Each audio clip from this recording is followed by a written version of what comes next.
Hello and welcome to IBJJF Q A. I'm your host, John Medina, and with me today is the 5-time world champion, 9-time Pan champion, and leader of the Atos Army, Andre Galvao. Professor, how are you today? I'm doing great. How are you? Good?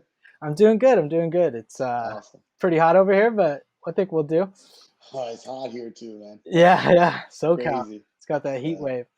All right, so today I wanted to do a deep dive into the mind of Andre Galvao because Mhm. you have so many layers in your career. So I wanted to try to peel back and see what makes you so successful in all these facets of jiu-jitsu. All right, you Mhm. ready? Yeah, I'm ready for sure. Okay, cool. So first question I have for you is, throughout your jiu-jitsu career, you have always competed in so many tournaments. You know, you stay active throughout the season, and you don't just compete at Worlds. And also you heavily believe in drilling and repetition, and you often you know credit that to your success. So Mhm. how important do you think it is to consistently stay active, get your reps in at the smaller events in order to perform at the bigger events? Yeah, I believe in the power of repetition, like Uh-huh. just the training itself is a repetition. Every day you go there, you train, you do your best, you have a routine, right? You do your conditioning, you do your dieting. It's a routine that you need to have. So I believe that when you understand like how to repeat the techniques, how to apply each technique, and have complete knowledge of what you're doing. I understand that this is like when you can master the situation. Hmm. And I always try to be like a well-rounded fighter. If I need to pull guard, I'll pull guard. If I need to go for submission, go for submission. If I need to pass, I'll pass. Takedown, I'll go for a takedown. I can do judo, I can do wrestling. uh, I can play on top, I can play on bottom. When I'm on the side control, I have a good pressure. When I'm on the back, like pretty much the fight is over. So I think like you must dominate every area of the fight, and jiu-jitsu evolves a lot. Hmm. My first world title was in 2005. My last world title was in 2017 with IBJJF. So that's like 13 years of 12 years of gap. And jiu-jitsu evolve a lot, so it always evolves. Hmm. So you must be on top of the game. Imagine if I fight the same way that I fought in 2005 in 2017, it wouldn't work Right. because the fight is a completely different fight, and also the rules change a lot. So I believe in the power of repeating. A lot of people they don't like it, but you need to understand how to do it. There is a situation where you start understanding the technique, you start applying the technique, and you're like, oh, okay, so that's how I do it. That's how I grab. That's how I apply my weight. But also, there's the drilling where you drill alive, like the drill that you start in the situation more like situational sparring. You start in a situation, you try to control that situation and try to do the technique that you work on. Or if you're playing guard, for example, I'm gonna drill reverse de la Hiva. So when I started sparring, I started reverse de la Hiva, and I tried to apply my techniques where while my opponent is moving. So Hmm. in fight, you need to have the moment, to apply the technique. You need to have the feeling, and that's what I do. I did that all my career. That's what I do with my students.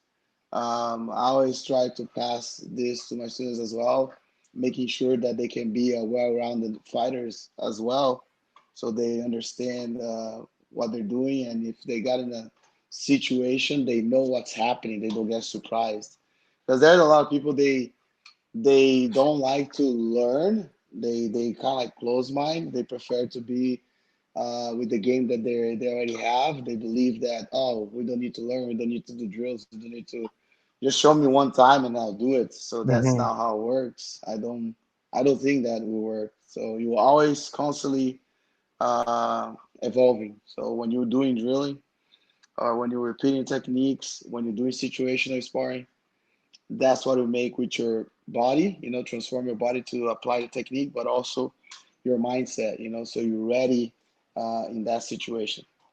Yeah, I like that mindset. Yeah, it's always trying to improve, even even though you stick to repetition and drilling, you try to even improve that as well. I like that mindset. For sure. So, going through your history of your career, your jiu-jitsu career, one thing that I found really interesting was back in 2008. That's when you started your MMA career, right? Yeah, 2008 was my first fight. Yeah. Yeah. So what's crazy about this to me was you double golded at Pan Am's, and then you Yeah. win Worlds medium heavy, and then you go on to win your first MMA fight. And that's so crazy to me because you're Yeah. focused heavily on this jujitsu, and then you just Yeah. go and jump into MMA and you win too. So how is this possible to have this type of success? Yeah, so that year, it was the year that I put in my mind that I would do a transition to MMA, and I had that goal of like become a great MMA fighter. I after that fight, I had like six more fights. I have seven fights total, five victories, two losses in MMA as professional. And during the entire year, that year, I was training my boxing. I was doing boxing, and I was living in São Caetano, which is like a sports city in Brazil. They're Hmm. very, very strong in sports. And I was training judo with them. Pretty much like the a lot of athletes from the judo team from Brazil was training there, Mm. and I was training with them. But that was like a sports complex where we have different sports, and São Caetano is really good in boxing as well. So I was doing boxing between. So if I tell you how was my training schedule, you're not gonna believe, you know. Yeah. I used to wake up, do like my conditioning training, and then I have my drilling time, every morning. And then after that, I used to do my training session noon, from noon to 3. I train jiu-jitsu, gi, and no gi. And then after that, I got home, and when I was home, it was about uh, 2 p.m. Now 3 p.m. was like when we finished the training. Sorry, but it was like 2 hours later, 5 p.m. And then I used to take my lunch at 5, and then by like 6 o'clock, I was like already like training judo. And right after judo, like every other day, I used to do boxing as well, like do like boxing with the coaches from the club, from São Caetano. And then after that, I used to teach at night as well. So I was all day training, all day. And I had my daughter, I had my wife. On the weekends I was just resting, but throughout the week I was training all day long.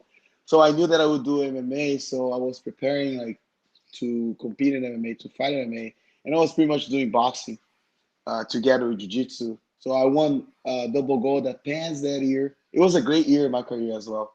Great year.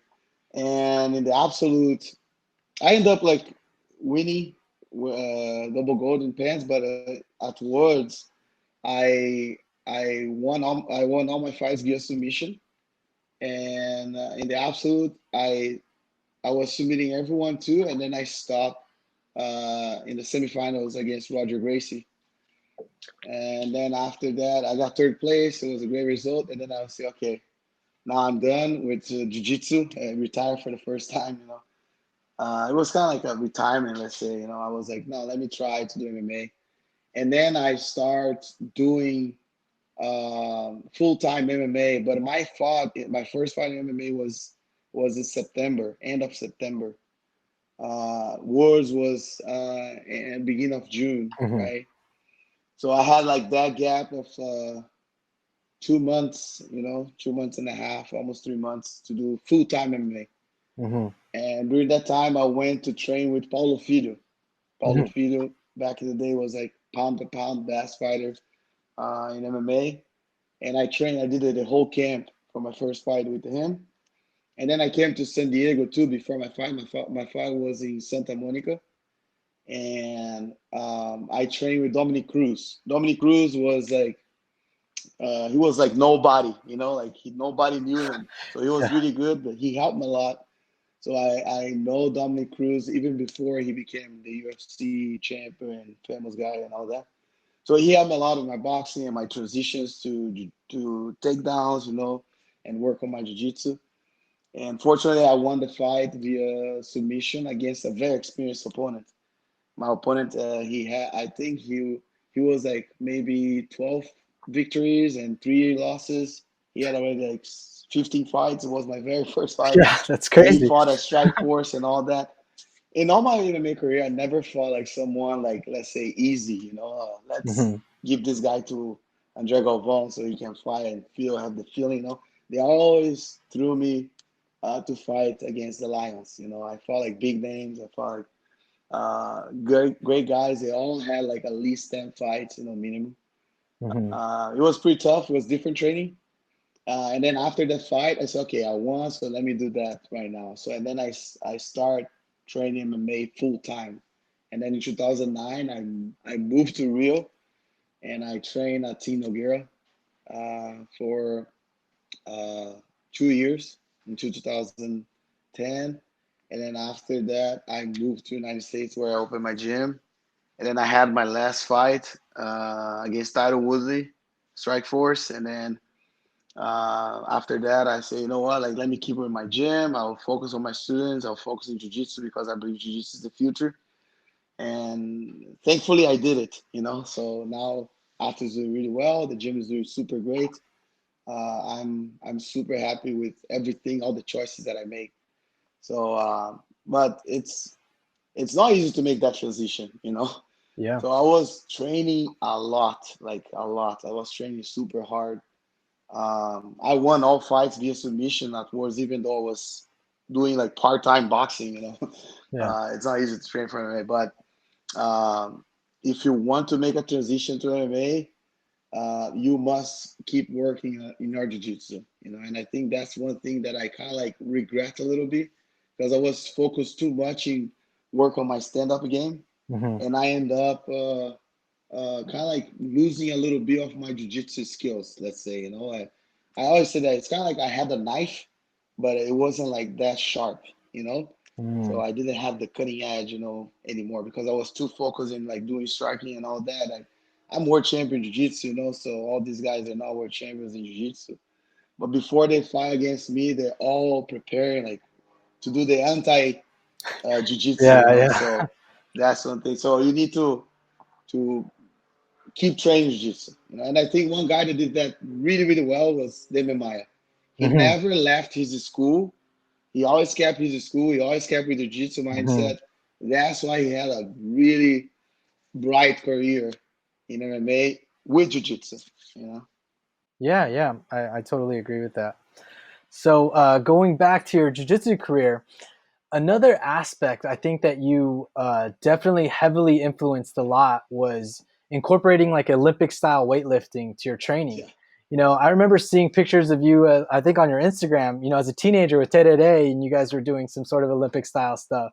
Yeah. So I know it's been a part of your training for a really long time. Yeah. I mean, I think even now you have more pictures of weightlifting than jujitsu on your Instagram stories and stuff. So Yeah. yeah, how important is implementing weightlifting for a jiu-jitsu athlete's game? And do you enjoy working out as much as jiu-jitsu these days? Is it like another passion for you? Yeah. It is. It is another passion for me. I always like to be an athlete. Hmm.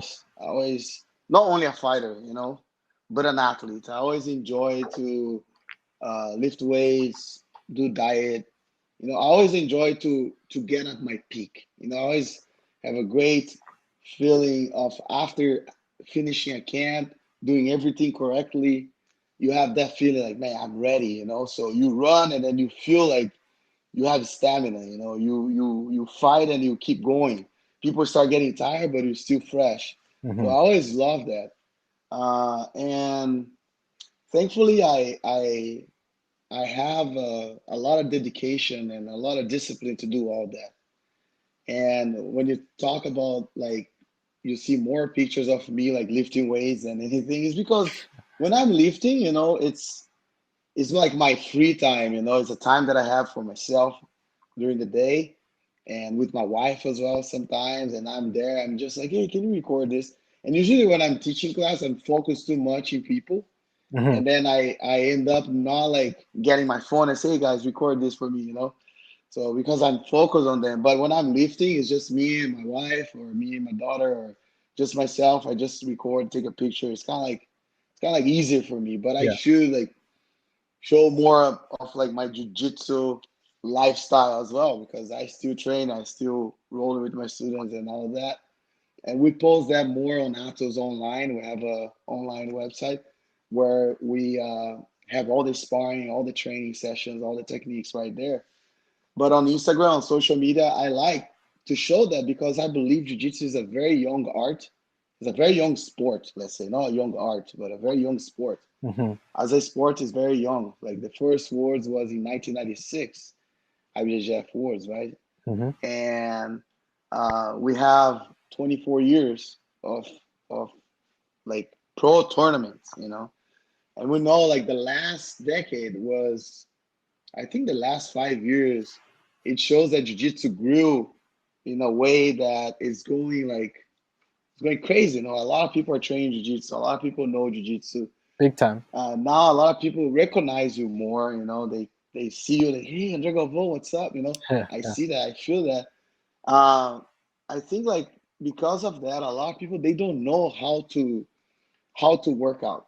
And I like to inspire people, encourage them, and show them the way that's supposed to be done. Because I had throughout all my career, I always like to do conditioning. I always did it Hmm. since a white belt. I started lifting weights before jiu-jitsu. I used to do capoeira, and sometimes I used to work out with my brother, my oldest brother, and sometimes I used to work out with my father, even with my dad. My dad he likes to lift weights sometimes. So I used to work out with them, and then I had that passion. I had like that feeling. Okay, I'm pumping my arm, I'm pumping my chest. It's kind of like a good feeling. Uh, but like I had so many different coaches. I had like a Cuban coach, conditioning coach, right? Strength conditioning coach. I had a guy from an Iranian guy, like a Persian guy that he was like 6 times wrestling world champion. He helped me a lot. I have like Rogério Camões that trains in Rio de Janeiro. He's a conditioning coach of Anderson Silva. I have Coach Alex from Electrum Performance in San Diego. So I learned from all of them. And I had Steve Nave, a guy that was a Navy SEAL, but also like he's a conditioning coach as well. I had so many people that helped me throughout my career. A lot of people. And I took the best part from each of them. The part that I felt that it was very beneficial for my jiu-jitsu, you know. And I noticed that I just like I have everything written in my books. I have notes of the training, and I follow that. And I picked the things that was better for me, that I felt like, oh, I think this is very useful. This is really good. I feel really good doing this type of routine. And sometimes I see people they doing conditioning, but sometimes they prioritize. I can say that prioritize the conditioning training more than jiu-jitsu. Not like that you see my pictures of lifting that I prioritize more that. I think the conditioning training, the strength conditioning training it's a supplement for your jiu-jitsu, you know? And sometimes you see people they give too much during the strength conditioning session, that when they go train jiu-jitsu, they're devastated. Hmm. So you need to understand like the balance, Yeah. when to train, what time to train, how long you need to rest between the training sessions, when your body's feeling overtrained, you know, and this part of recognizing when you need to rest before you do another training session, it comes with time, and you cannot be a cheater, like in a way of, you know what, I'm super tired today, but you're more tired mentally than physically, that you say, oh, you know what, I'm not gonna train today. Then you lose a training session, because during the tournament, when you fight, for example, I tell this to my students: you come in the morning, you fight, especially when you're black belt. You come in the morning, fight on Saturday, and then you fight maybe like afternoon. You fight like a couple fights, and then you go to quarterfinals. And then next day you're gonna fight quarterfinals, semifinals, and then you wait like 5 hours later, maybe 6 hours later, and then you fight again the Hmm. finals. So you gotta be pretty much ready to be all day fighting, you know. Hmm. And sometimes those fights they can be like it's a 10-minute fight, but sometimes it feels like a eternal fight. You know, you gotta be ready because you're fighting against high level guys. So I think like if you repeat that routine every day, you're gonna be ready for the tournament. And a lot of people don't do that. They train maybe one session and then like they let's say you train in the morning, you went to the finals, but then you don't fight the finals. You don't train at night. You know, and then what happened is your body is not gonna have that muscle memory Mm. or that willing of competing later because you didn't do that. You didn't practice that. So I think like you need to do it. You need to, especially like purple belts, blue belts. They fight all day long. They have like 6 fights in the Yeah. bracket in the weight division, then 6 more fights, maybe 7 fights in the open class. So it's crazy. They need to be ready to do pretty much in 2 days or maybe in one day over 10 fights. You gotta be ready over 10 rounds. You know, tough. And usually like those who win like in those division like lower belts are those that have better conditioning. Because sometimes you can have a really good technique, but like by your fifth fight, you're already devastated. Like you didn't recover well, you didn't, you don't feel good, and the guy that feels better and have like a faster recovery than you, he will overcome you.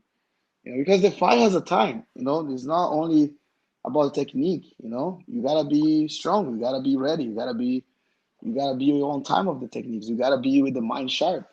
And if you're tired, you're not gonna do it. You know, so I like to kill myself. You know, training because I know that I'm preparing for the worst.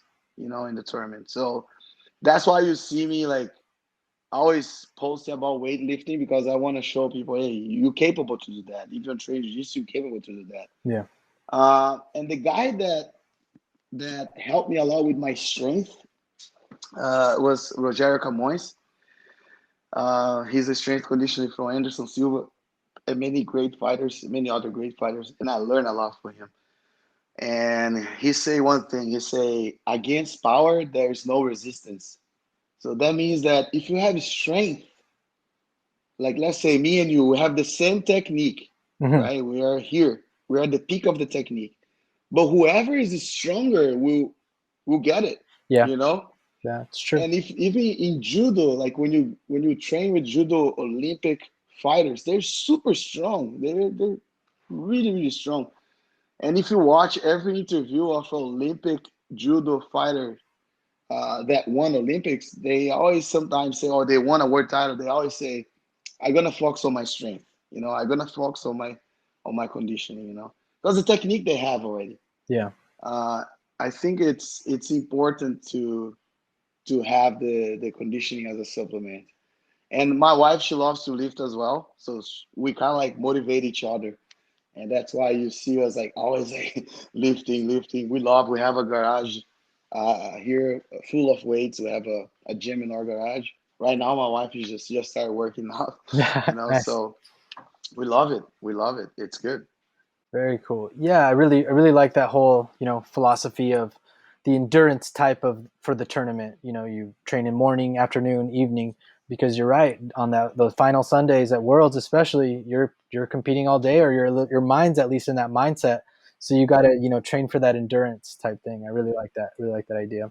Yeah. So you're someone who stayed at the top of jiu-jitsu as an athlete in the world, right? And now you're also one of the top jiu-jitsu coaches in the world. What I've really admired about you is this evolution from athlete to coach to creating this like Atos empire. And now you're interviewing people on your Instagram. I see that too. That's really Yeah. cool. There's no idle time for Andre Galvao. You're always grinding, and that's really admirable to see. So how has this transition been for you from focusing on your athletic career to focusing on your students and coaching career? Man, it's amazing. You know, it happened naturally Yeah. because once I opened my gym, I start focusing on my students. I still like competing. You know, Right. after I opened the gym.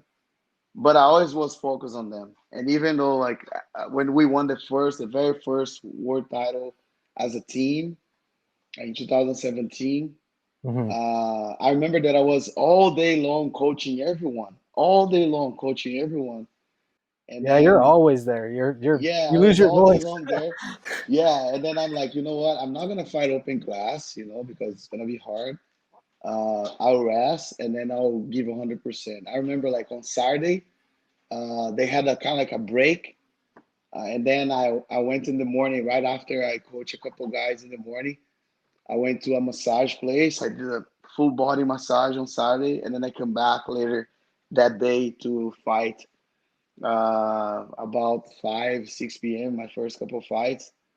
And then next day I went to the quarterfinals, and then I fought the semifinals, and then I fought the finals, and then I won. And I was 36 years old, right? 36, 35 years old. And I was capable to do that, to coach everyone. I remember Shanji was here with you like a couple of days ago, right? But I remember Shanji coming to me and saying, "Man, what are you doing? You gonna fight, right?" I say, "Yes." He's like, "Man, you coaching everyone. Go back to the hotel. Go sleep. Go Yeah. rest." But I was so happy seeing my students like winning that gave me so much power, so much energy, to come back and the next couple of days and give my best.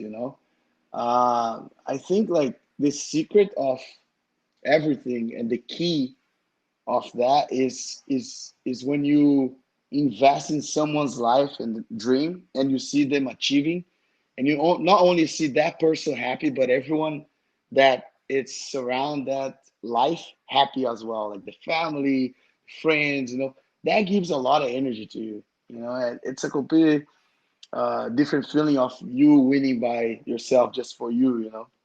But when you win like together, it's unbelievable. And I don't know, like people ask me all the time how I manage that, you know. And I go, I look towards my faith, you know. I have faith in God. I believe that He gave me all the strength to do all that, because sometimes I stop and I think and I start thinking, I'm like, man, how do I do all that? It's crazy. But I'm gift like in a way of having energy to work. So last Tuesday, I was from 7 a.m. all the way to 2 p.m. teaching. And then, yeah, like this last Tuesday, So it was all the, and I was like full of energy. And then by 2 o'clock, I ate and I came back home and I rest a little bit. And then I was there at night also teaching everyone. Mm. So I'm gifted because I believe when I used to start training, I was all day at the gym, all day training, training, training, training. Coaching is easier than like being there, like training, training, sweating. It's coaching is easier, You're just there like helping people. Sometimes you roll, sometimes not. But all this energy, I believe, and all this willing comes from God. I can't say another thing like because man, like I'm a husband, I'm a father, I have time with my family, I have time with my daughter. I don't think I miss anything in life. I have time with my students. I check on them, I text them, I talk with them, I talk with my affiliates, I email, I'm always like doing something, always. Hmm. And I think if I stop, I just die, I think it's part of it's within me like to always work and I'm not like a I cannot say that I'm an alcoholic like Workaholic. workaholic, Yeah. workaholic. Uh, uh, Probably, but it's what I love to do. Hmm. It's what I love to do. When you love what you do, it's nothing can stop you. When you're happy, what is gonna stop you? If you like what you're doing, if you chose that, you're gift. You're blessed. So I think it's it's a it's a blessing having jujitsu in my life because I really love it. I really love it. I really like it. I like people. I like talk. I like share like stories. With people. Um, Even though like when I travel, sometimes people ask me, "Ah, do you like travel?" Like before, I used to think, "Man, I'm going to another seminar. Oh my God!" Like I was like tired, but now I think like, man, this is what I chose. You know, this is what I people will be expecting to learn something from me, you know, to that place that I'm going. So let me enjoy this trip. And I'm just like get in the plane, enjoy the ride, enjoy the plane, you know, and just arrive there.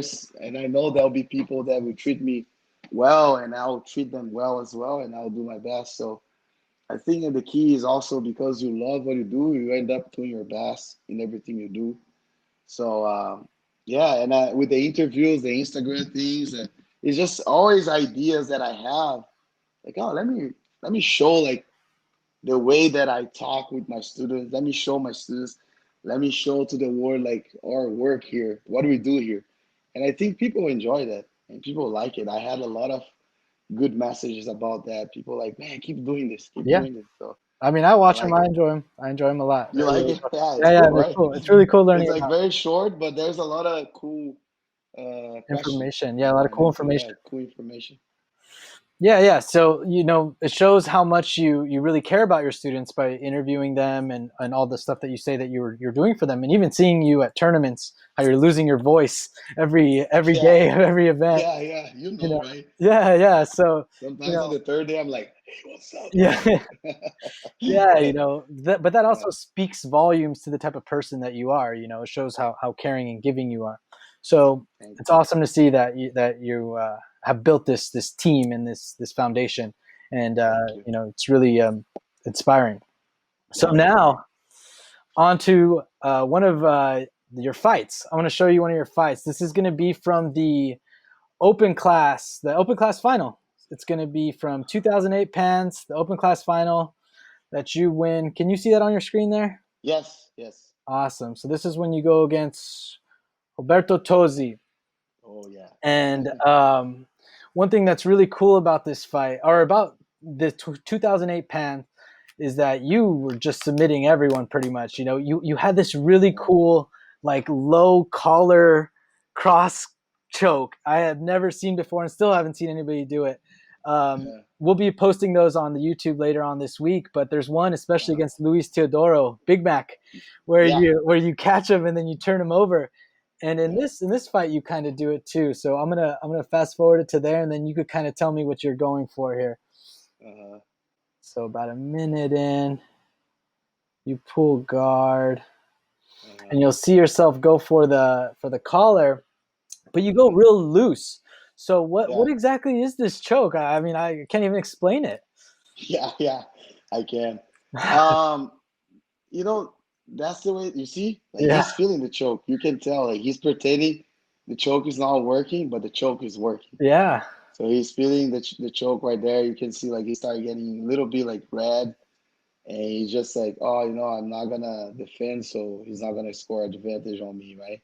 yeah. But he's feeling the choke. And then I changed really quick I tried to change for spider guard, and that's how I choke Big Mac in the swim tournament. Hmm. The way that I do that choke, if you can go back a little bit, Yeah. uh, the way that I do that choke, I grab with my first grip, my first hand, right close to the ear of my opponent. And right there, I'm doing with the four fingers inside, but Hmm. also I can do with the thumb in, you know. And what I do, I open my forearm against his jaw. Because the hand, if you pause, can you pause? Yeah. So it's not on the Yeah. neck; it's on the jaw, right No. Yeah. So the hand that's on top is on the jaw of the opponent, there. Hmm. right? And what I'm doing there, I'm opening his chin towards the side of the collar that I'm pulling, the bottom collar.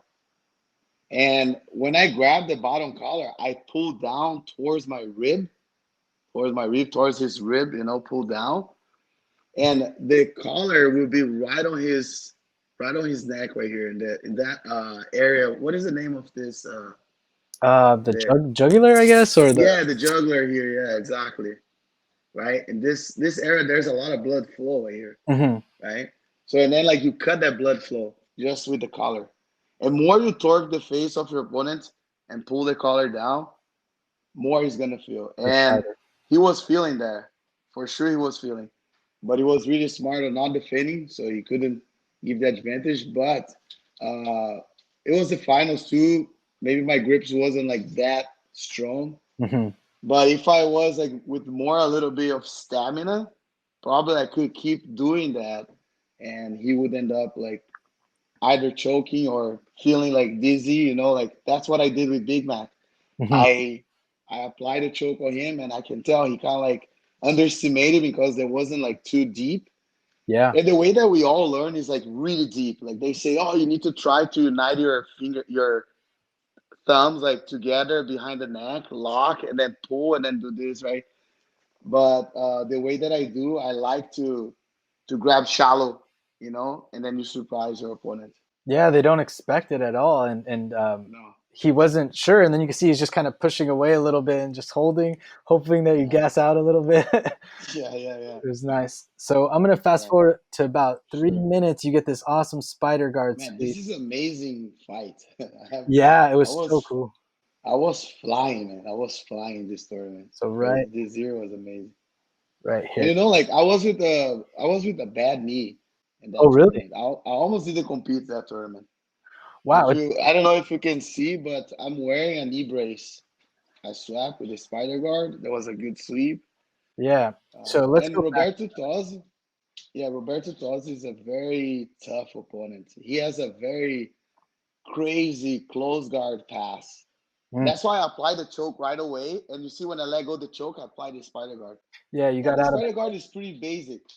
It's the one that we learned as a white belt, blue belt. It's very basic because he always wants to pass on his knees. I knew that the spider guard would be a great option for me to sweep him. And now I'm getting the half guard, putting a lot of pressure, it. Hmm. putting my head under his arm, which is allow me to control him, and I feed the lapel. I love to feed the lapel under the armpit because I staple the outside shoulder of my opponent on the floor as well. So I can fly him on the floor. And you see that I'm torquing his face towards the outside the whole time. Yeah. Are you And using your shoulder to push him over, to push his face over? yeah, I use my shoulder, the shoulder pressure right there the Hmm. whole time. So I'm figure four my leg right now, so it doesn't move me too much. I'm just like trying to make him tired, So he's getting tired right there. And then when I feel that I can go, I start going. And I think he's gonna put me on the deep half guard. He does. He's He does. gonna, yeah, And man, this back take from the deep half guard is yeah, crazy. I gotta ask you about it. So I'm gonna fast yeah, forward a yeah, little bit because yeah, right here it's about at the 6 minute mark. yeah, So right there. we'll go right here. So he Yeah. puts you in deep half. Can you go back a little bit? Just Sure. go back a little bit. I think I try another thing right there. Right Okay, right there. here. Yeah, so he got a deep half. I open the lapel. I link my hands. I'm trying to take my leg that's between his legs out. But this position, I create this position, and nobody ever done this position before this fight. I I remember like I used to look. I'm trying to choke him, and then I let go. I tried Kimura, and then let go. And I remember, can you pause so then I can talk a little bit? Yep. I remember like I had one of my friends and teammates. His name is Alfredo Mijas. Alfredo, his nickname Caipira means like a country boy. Hmm. Caipira was a very tough guy, very tough. Even though nowadays he's super sick, he's super good. He stopped competing for a while, and now he's back. So as master, but he loves to play deep half. And I remember I used to train with him every day, and I need to deal with this deep half a lot. And that was a position that I used to do from the bottom to defeat the over under pass. And the deep half is pretty much an over under pass from the bottom.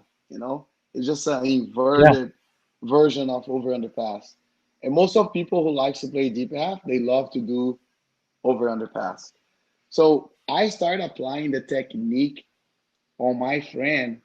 I started applying the technique against him from the top. I used to do that position that I did on Tosi from bottom. And there's a fight in the same event, Pence 2008 against Tarsis Humphreys Yes. that I use. I think he hurt his shoulder Hmm. on the finals. But I use the technique that I'm talking from the bottom. This technique that I use from the top, I was using against Tarsis from the bottom. And I think that's what hurt his shoulder too, because it's a lot of pressure off your hip against the shoulder of your opponent, the back of the shoulder of your opponent. And you're gonna see right now. So when you hit play, I'm gonna control his wrist that's on top of my thigh, his right wrist. So right now his left hand is on north side, and his left Mhm. wrist, his left hand is in the other side. So I'm there, and then I'll make a transition. Look, you see his hand is covering my hips. Now look, I shift my knee and I grab. Look, I grab his wrist, Mhm. and now look, I pass my shin over his head, and I boom, I put pressure on his arm, and then I kick, taking his back. Yeah, that was so cool. Yeah, there's like different situations, different variations from that technique, but that's one. Yeah, so and you make sure to get the shin over the neck, right? You Yeah, can't. just go back a little bit so I can explain better for everyone Yeah. that's watching. So we're Yeah, right there. So I need to shift my hips first. Can you pause right there? Look, pause. You see? Yeah. So you go so here here we and then go. yeah. So I grab the shin. Pause. Okay. Pause. I grab the wrist and I put pressure. I put a lot of pressure off his hand against my hip flexor. Like Hmm. I'm pressing his arm against my hip flexor. And now you see that my right knee right here in the front is almost touching the floor, but he's putting his hand because he doesn't want to let that happen. But what I do with my left shin, actually my kneecap will slide over his head with my shin in the front of the side of his face. And then I use my entire hips, my butt on top of his elbow and triceps. And that causes like a Kimura pressure, and that allow me to have an option to take the leg that's between his legs out to take his back. So if you go there, like if you, I put the pressure right there with my shin, look over his face, then Boom, I apply my hips against him, and now boom. look you see, now Yeah, I take the leg out, and then actually the leg that's on top of his shin is the leg that I go for the back to, is the bottom leg. So yeah, I change the grip to the belt, you see, and now I kick the leg out and then take his back. yeah. And then when I got there, it was a beautiful finals, open class final. I think, in my opinion, okay, it's not because it's my fight, but it's the most beautiful finals of pants, that end up in a submission. It was smooth, beautiful, precise, right on point, and I end up doing what I was looking for, which was a submission. So I was so happy after winning that. It was amazing. Yeah, it was awesome. It was so smooth. And then you get the double collar back choke. Yeah, right there, I got a double collar back choke exactly. So, and if you see, there's a trick as well there. Yeah, you have a low The way grip that I there grab the too. collar. Yeah, the way that I grab the collar, he tapped. Yeah, So you're kind of pushing down on the low grip, right? yeah. What I do, I stretch both collars as much as I can. But can you pause? Can you go back? Right there, Right there. right there. Look, yeah, I grab his collar, the collar that's gonna choke him. But the way that I grab, I have a gi here. I can show you. Okay. Um, Fortunately, I have a gi here. Look, like the way that I grab, I flip the collar like this, Mm, and then I grab. So I don't grab like this, because if I grab like this, the choke would be on his chin like this. But because I flip the collar like this, now the choke goes on the neck. You know. So nice. that's what I do when I get the back right there and choke. And another thing that I do, I never extend my arm. So if you watch the fight, the way that I finish, I didn't extend my arm to finish him. And a lot of people commit this mistake. Mm, What do? I take my shoulder off the mat and I put the pressure of my biceps against his neck. You see, my arm is never extended. My arm yeah. is always putting pressure on him. And what I do, I just pull the collar with my wrist like this. And then of course the hand that's under his armpit is tightening up the choke. You need to put the pressure. And again, because I flip the collar, it doesn't matter if I grab like low or super tight, because I'm not choking him with my wrist. I'm choking with this guard, you know. So I grab here and then I pull, and this is gonna be right on his neck, and Hmm. then we stop the blood flow, and then he end up tapping or napping. So Yeah, that's an awesome detail there. yeah, yeah, Very, very cool. Yeah, so that was one of the, like you said, one of the best submissions in Pan history, really, you know, yeah. I really like that. The transition, the overall was that back amazing. take. All right. So lastly, one of the questions I wanted to ask you was, from all the lessons that you have learned in jujitsu, from the hard work you've put in and the accomplishments you've acquired, how has this helped you off the mats, you know, in your business, with your family, and with Hmm. goal setting? Yeah, definitely. We learn a lot with jiu-jitsu, you know, a lot. In my opinion, jiu-jitsu is the real fight. It's the real deal. Uh, Jiu-jitsu is simple, but it's very profound. Um, you have the situations that you need to conquer during the fight. The main situations are the back of your opponent, the mount position, the side control. Those are the situations that you want to be in order to end up submitting your opponent easier, you know.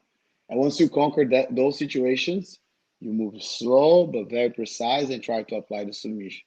Right? And then you have the half guard, and then you have the guard, and then you have the closed guard, right? Which is the inverted mounted, right, position. That's why whoever's on bottom is able to attack a lot of submissions, you know, from the closed guard, front guard.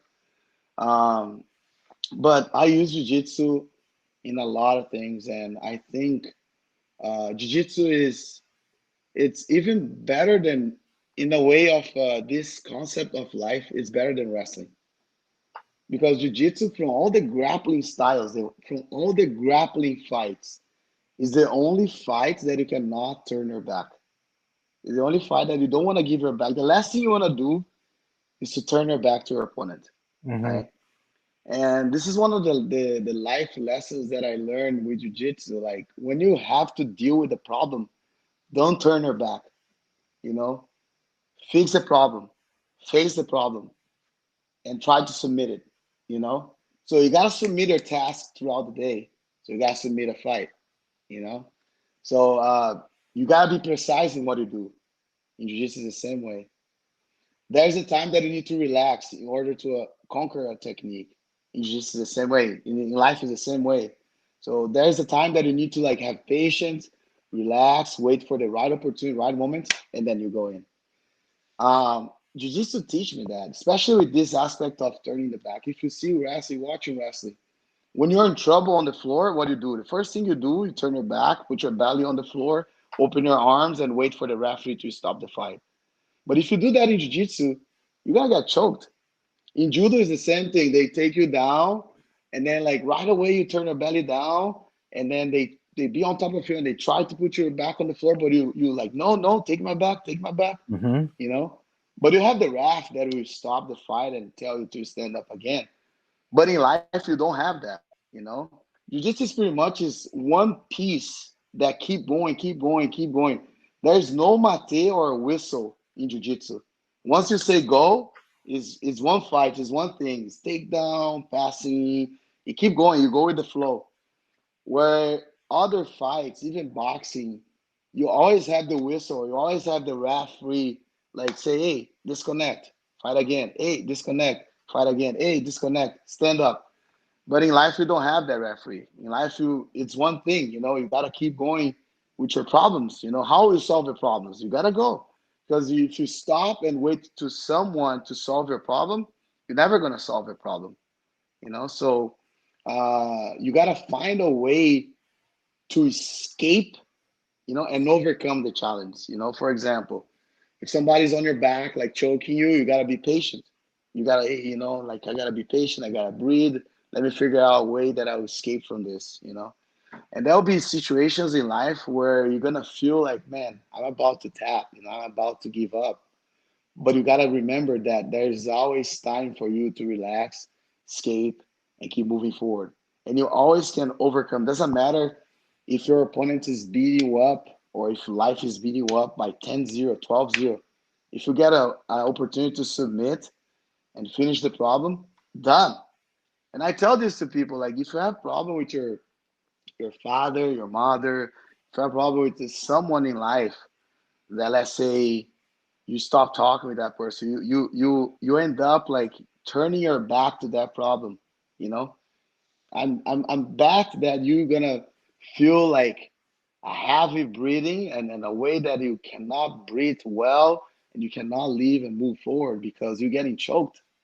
So what you gotta do, you gotta like escape from that, set up a time, fix your problem with that person. Hey man, I want to talk to you face to face, you know. I want to talk to you and I want to say this, and that.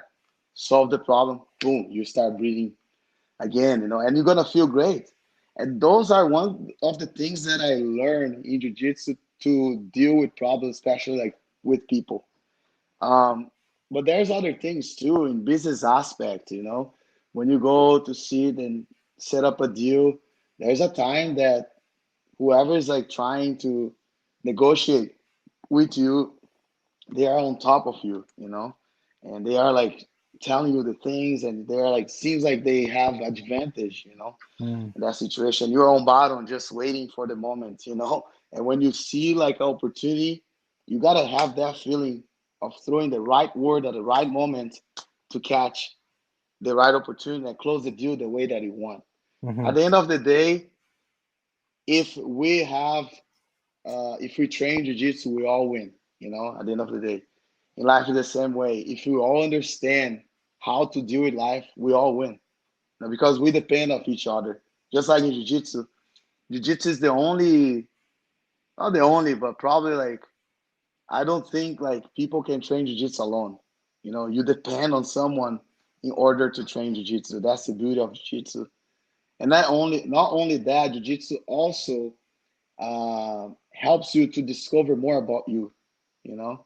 And more you know about you, easier for you to deal with yourself, with your problems, you know.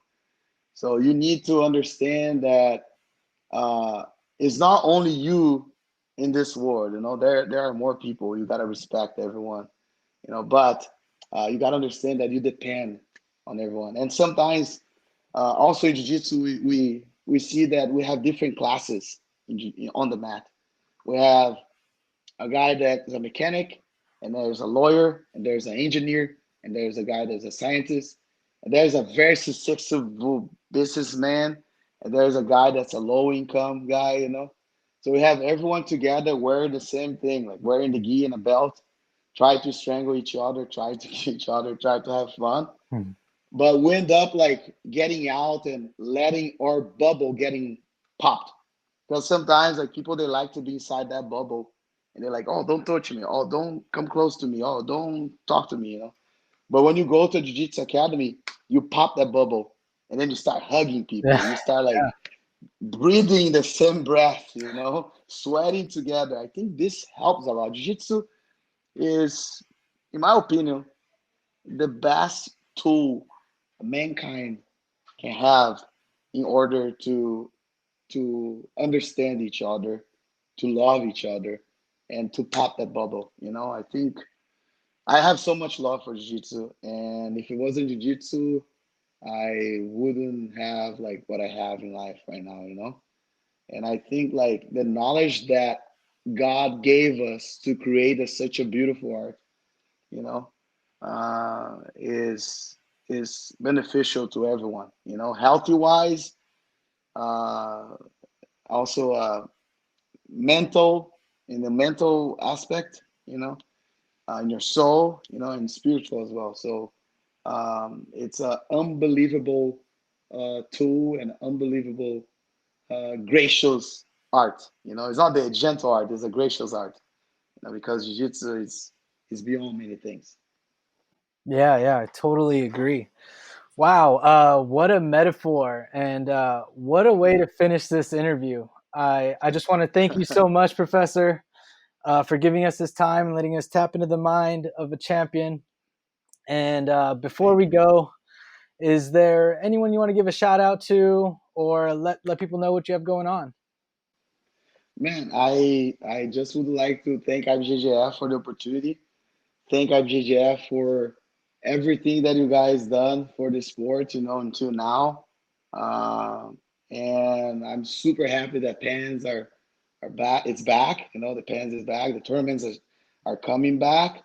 This is great. Unfortunately, it's not everyone that will be capable to be here, but soon we all gonna be on the same place, celebrating again together, chanting, watching beautiful and great fights. Uh, we deserve that, and I can't wait to this time pass so we can have our normal life because I don't like this new normal. Me neither. I prefer my old normal, right? So I just would like to encourage people uh, to don't lose the opportunity. If you never compete or if you're willing to compete, don't lose opportunity. Just do it. Do it, and uh, you're gonna have so much things that you can learn. Not only challenge yourself, but also in aspect of become a better person. Because you got to deal with your they call like demons, right? You got to deal with your demons, right, in your mind when you're there with adrenaline and all that. Um, but yeah, so this is my message. Thank you so much. I would like to say thank you also and give a shout out to all my fans, everyone that follow me, everyone that talked to me on social media, all the people that went to my seminars. I appreciate your love, and I can't wait to be visiting the schools again and teaching and help your jiu-jitsu. Also, we have great projects coming up with Atos Online. It's getting better and better, and I can't wait to share all that with you guys. And anyone that would like to visit our school here in San Diego, California, you guys are more than welcome. I know there's a pandemic coming up, like that's here, not coming up, but the pandemic that's here. But it's almost done. As soon as it's done, you guys are very welcome to come and train and learn from us. Thank you so much. That's it. I say a lot. Thank you. Awesome. Appreciate that. Great. Thank you so much.